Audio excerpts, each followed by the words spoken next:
નમસ્કાર મિત્રો, દેશ અને દુનિયાના સૌથી મોટા સમાચારમાં આપનું હાર્દિક સ્વાગત છે। તો આજના આ સમાચાર મેળવવા માટે વિડીયોને અંત સુધી જોતા રહો અને આવા જ સમાચાર મેળવવા માટે ગુજરાત ખબર ચેનલને સબસ્ક્રાઇબ કરવાનું ના ભૂલતા। નમસ્કાર મિત્રો, સૌપ્રથમ સમાચારની વાત કરીએ તો આયુષ્માન ભારત કાર્ડની સહાય 5 લાખ સુધી મફત સારવાર મળશે। આયુષ્માન ભારત પ્રધાનમંત્રી જન આરોગ્ય યોજના હેઠળ દરેક પાત્ર પરિવારને વાર્ષિક 5 લાખ સુધીની કેશલેસ સારવાર મળે છે। 1949 બીમારીઓ કવર થઈ જાય છે અને heat stroke, dengue, malaria, heart bypass surgery, ઘૂંટણ બદલવાની સર્જરી, કેન્સરની કિમોથેરાપી, ડાયાલિસિસ બધું મફત જ સહાય દ્વારા જ મફત થઈ જશે। બીપીએલ અંત્યોદય કાર્ડ ધારકોને SECC 2011 યાદીમાં નામ ધરાવતા લોકો પાત્ર છે। આયુષ્માન કાર્ડ કઢાવવા માટે http://beneficiary.nha.gov.in પર અરજી કરો અને અથવા તો નજીકના CSC સેન્ટર એટલે કે કોમન સર્વિસ સેન્ટરમાં જવાનું રહેશે। આધાર કાર્ડ, રેશન કાર્ડ જરૂરી છે અને રાજ્યમાં હીટવેવને કારણે 70થી વધુ લોકો હોસ્પિટલમાં દાખલ છે, ત્યારે સરકારી હોસ્પિટલોમાં હીટ સ્ટ્રોક માટે જ ખાસ AC વોર્ડ ઊભા કરવામાં આવ્યા છે અને આ બધા જ હીટ સ્ટ્રોક પણ તેમાં સામેલ થઈ જશે અને 108 એમ્બ્યુલન્સને હીટ સ્ટ્રોકની કિટથી સજ્જ કરવામાં આવી છે। ત્યાર પછીના મહત્વના સમાચારની વાત કરીએ તો ખેડૂતો માટે નવી યોજના ચાલુ, ટ્રેક્ટર ગોડાઉન પર સબસિડી, આધાર OTP ફરજિયાત। વિગતે વાત કરીએ તો ગુજરાત સરકારના આઈ ખેડૂત પોર્ટલ પર 2026-27 માટે ખેતીવાડી યોજનાની 42, બાગાયતની 94 અને પશુપાલનની 12 મળીને કુલ 148 સહાય યોજનાઓ ચાલુ છે। ટ્રેક્ટર ખરીદી પર 800 કરોડ ફાળવવામાં આવ્યા છે અને કૃષિ ઓજારો માટે 765 કરોડની જોગવાઈ કરવામાં આવી છે। નાના ગોડાઉન બનાવવા માટે 1 લાખની સહાય જાહેર કરવા માટે 15,436 ખેડૂતોને 154 કરોડ મંજૂર કરવામાં આવ્યા છે। ડ્રોન ખરીદી પર FPOને 90% સુધીની સબસિડી। એક ડ્રોનથી 1 કલાકમાં 25 એકરમાં દવા છંટકાવ થઈ જાય છે અને આ વર્ષથી આધાર ઓથેન્ટિફિકેશન એટલે કે આધાર વેરિફિકેશન ફરજિયાત કરવામાં આવ્યું છે। આધાર સાથે લિંક મોબાઈલ પર OTP દ્વારા વેરિફિકેશન કરવાનું રહેશે। મિત્રો, સહાય પહેલાના ધોરણે મળશે એટલે જલ્દી અરજી કરવાની રહેશે। અરજી 27 માર્ચથી 26 એપ્રિલ 2026 સુધી હતી, પરંતુ લોકોની અરજીઓને લઈને તારીખ લંબાવવામાં આવી છે। પશુપાલન માટે ગાભણ પશુને ₹6,000ની ખાણદાણ કીટ મફત આપવામાં આવે છે। ફરતા પશુ દવાખાના માટે 56 કરોડ અને 1962 હેલ્પલાઇન પર કોલ કરવાથી પશુ ડોક્ટર ઘરે આવશે। પ્રાકૃતિક કૃષિ માટે ₹392 કરોડ, દેશી ગાય પર 900 મહિને સહાય આપવામાં આવશે। ત્યાર પછીના મહત્વના સમાચારની વાત કરીએ તો 23મો હપ્તો ટૂંક સમયમાં મળશે। KYC ન કર્યું હોય તો 2000 નહીં મળે। વિગતે વાત કરીએ તો પ્રધાનમંત્રી કિસાન સન્માન નિધિ યોજનાનો 23મો હપ્તો મે મહિનાના છેલ્લા અઠવાડિયામાં જમા થવાની શક્યતા છે। દરેક પાત્ર ખેડૂતને ₹2000 મળશે। હમણાંથી 23મા હપ્તાના સમાચાર દરરોજ ફરતા રહે છે। વાર્ષિક 6000 3 હપ્તામાં સીધા બેંક ખાતામાં જમા થાય છે, પરંતુ હમણાં એવી પણ એક વાત ફેલાઈ રહી છે કે હવે 6000નો હપ્તો વધારીને 9000 કરવામાં આવશે। મહત્વનું છે, KYC પૂર્ણ ન થયું હોય તો હપ્તો અટકી જશે અને CSC સેન્ટર પર જઈને બાયોમેટ્રિક KYC કરાવવું ફરજિયાત છે। http://pm કિસાન યોજના government.in પર સ્ટેટસ ચેક કરી શકાશે। મિત્રો, મોબાઈલ ફોન સાથે આધાર કાર્ડ લિંક હોવું ખૂબ જ જરૂરી છે। નામમાં ભૂલ હોય તો પણ સુધારો કરાવી લેજો, કારણ કે 11 કરોડથી વધુ ખેડૂતોને લાભ મળે છે અને આ યોજનાથી ખેડૂતોને બિયારણ, ખાતર ખરીદવામાં પણ મદદ મળે છે। નાના મોટા સાધનો પણ લેવામાં ખૂબ જ ઉપયોગી થાય છે। પ્રધાનમંત્રી કિસાન સન્માન નિધિ સાથે ખેડૂત ક્રેડિટ કાર્ડ પણ લિંક કરવામાં આવ્યું છે, જેથી 4% વ્યાજે 3 લાખ સુધીની લોન મળવાપાત્ર રહેશે। ત્યાર પછીના મહત્વના સમાચારની વાત કરીએ તો મુખ્યમંત્રી મહિલા ઉત્કર્ષ યોજના, સિલાઈ પાપડ ઉદ્યોગ માટે 1 લાખની લોન મળશે। ગુજરાત સરકારની મુખ્યમંત્રી મહિલા ઉત્કર્ષ યોજના હેઠળ મહિલાઓને સ્વરોજગાર માટે ₹1 લાખ સુધીની 100% વ્યાજ મુક્ત લોન આપવામાં આવશે। લોનનો ઉપયોગ સિલાઈ, કઢાઈ, પાપડ, અથાણા બનાવટ, નાના દુકાન, ખેતી સંબંધિત પ્રવૃત્તિ, પશુપાલન, ફૂડ બિઝનેસ, હેન્ડમેડ પ્રોડક્ટ્સ માટે કરવામાં આવશે। મિત્રો, લોન સમયસર પરત કરવી ફરજિયાત છે અને ગ્રામ્ય અને શહેરી બંને વિસ્તારોની 18 થી 60 વર્ષની મહિલાઓને લોન મળવાપાત્ર છે। મિત્રો, બેંકમાં અરજી મંજૂર થયા બાદ રકમ સીધી તમારા ખાતામાં ડીબીટી દ્વારા જમા થઈ જશે. ખોટી માહિતીથી અરજી રદ થઈ શકે છે અને આ યોજનાથી 1 લાખથી વધુ મહિલાઓ આત્મનિર્ભર બની ચૂકી છે. મહિલા આર્થિક વિકાસ નિગમની કચેરીમાં અરજી ફોર્મ મળશે અને આધાર કાર્ડ, બેંક પાસબુક અને આવકનો દાખલો જરૂરી છે. તો વહેલીથી વહેલી તકે જરૂરથી ફોર્મ ભરી દેજો.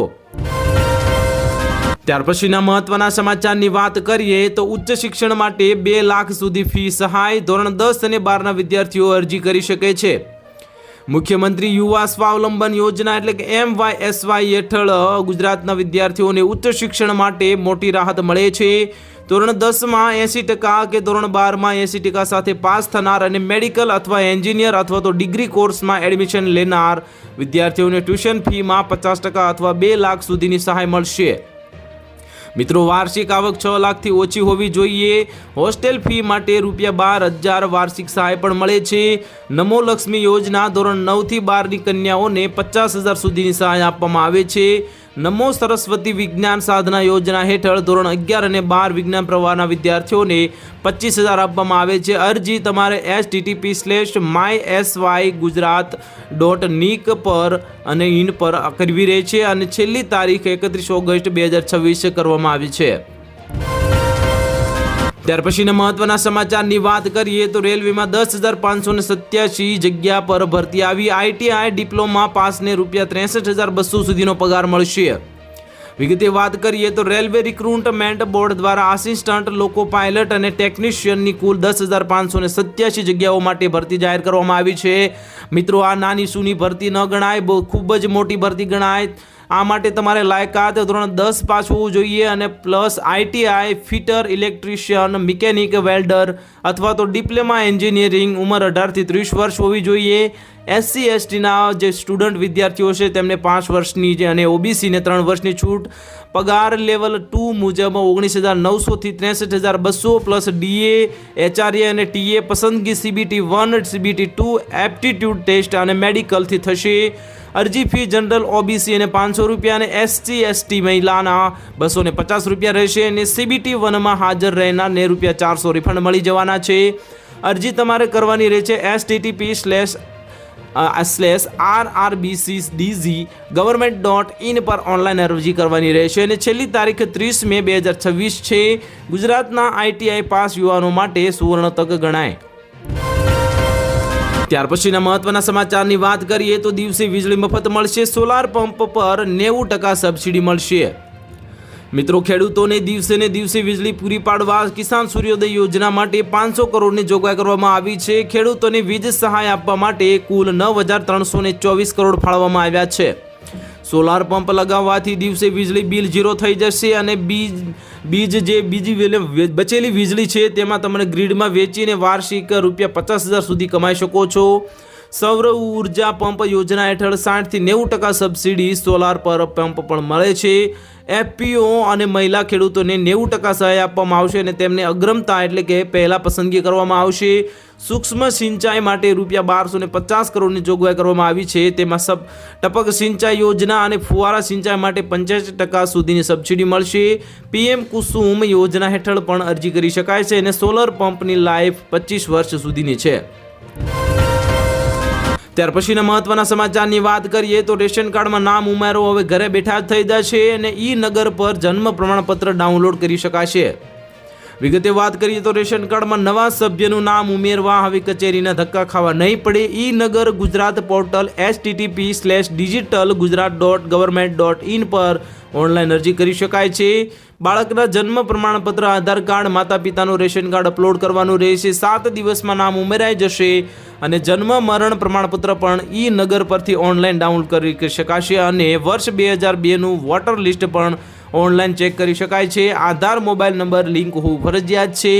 OTP ન આવે તો સરકારી લાભ બંધ થઈ જશે અને રેશન કાર્ડ આધાર સાથે લિંક ન હોય તો મફત અનાજ બંધ થઈ જશે. વૃદ્ધ પેન્શન, વિધવા સહાય માટે પણ અરજી કરી શકાય છે. મિત્રો, હાલના સમયમાં આધાર કાર્ડ મોબાઈલ નંબર સાથે ખૂબ જ લિંક હોવું જે જરૂરી ખૂબ જ થઈ ગયું છે. તમને તેનું મહત્વ ખૂબ જ સારી રીતે તમે જાણો છો. ત્યાર પછીના મહત્વના સમાચારની વાત કરીએ તો ખાતેદાર ખેડૂતના મૃત્યુને લઈને મોટા સમાચાર સામે આવ્યા છે. 4 લાખ સુધીનું જે વીમા કવચ પૂરું પાડવામાં આવશે.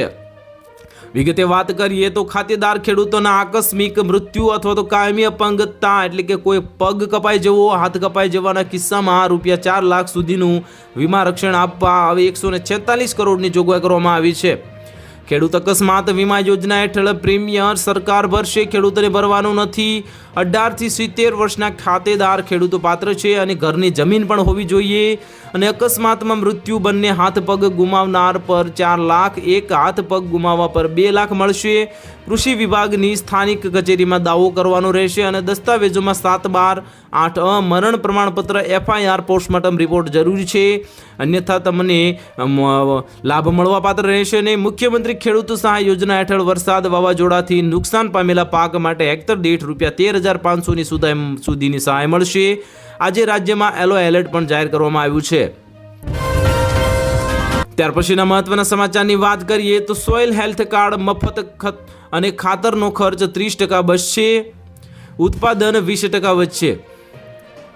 ત્યાર પછીના મહત્વના સમાચારની વાત કરીએ તો સોઇલ હેલ્થ કાર્ડ મફત, ખાતરનો ખર્ચ 30% બચશે અને ઉત્પાદનમાં 20%નો વધારો થશે. વિગતે વાત કરીએ તો ખેડૂત ખાતેદારને વિના મૂલ્યે સોઇલ હેલ્થ કાર્ડ વિતરણ કરવામાં મુખ્યમંત્રી સોઇલ હેલ્થ કાર્ડ અભિયાન માટે હવે 14 કરોડની જોગવાઈ કરવામાં આવી છે. જમીનની તપાસ કરીને NPK, સલ્ફર, ઝીંકની માત્રા જાણી શકાય છે. ખાતરનો યોગ્ય ઉપયોગ કરવાથી ખર્ચ 30% બચશે અને ઉત્પાદનમાં 15 થી 20%નો વધારો થશે. મિત્રો, જમીનમાં ઓર્ગેનિક કાર્બનનો વધારો થાય તે હેતુસર ફર્મેન્ટેડ ઓર્ગેનિક મેન્યોર અને લિક્વિડ ફર્મેન્ટેડ ઓર્ગેનિક મેન્યોરના ઉપયોગને પ્રોત્સાહન આપવા માટે 10 કરોડની જોગવાઈ કરવામાં આવી છે. મિત્રો, સલ્ફર ખાતર મગફળી, કપાસ, સોયાબીન, શેરડી માટે ખૂબ જ જરૂરી છે. દર 2 વર્ષે જમીન પરીક્ષણ કરાવવું જોઈએ જેથી તમને જમીનમાં શું તમારે પ્રોબ્લેમ છે તે જાણી શકાય અને ગ્રામ સેવક અથવા કૃષિ કચેરીમાં સેમ્પલ પણ આપી શકાય છે.